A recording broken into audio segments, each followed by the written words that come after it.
Открыта ледовая переправа Амга-Усть-Мая. В период ледостава в Амгинском районе проводят рейды для предупреждения происшествий на водных объектах. Открыта ледовая переправа Амга-Усть-Мая. В период ледостава в Амгинском районе проводят мероприятия для предупреждения происшествий на водных объектах. Сотрудники ГИМС, ГИБДД и члены админкомиссии ведут патрулирование.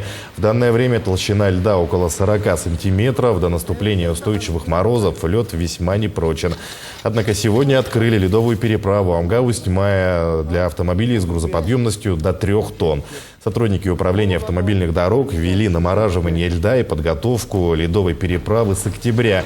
Все работы ведут согласно нормативам, а за толщиной льда наблюдают сотрудники ГИМС.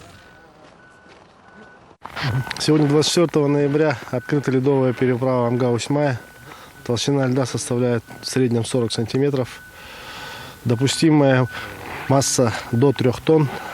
Просим водителей соблюдать данный тоннаж.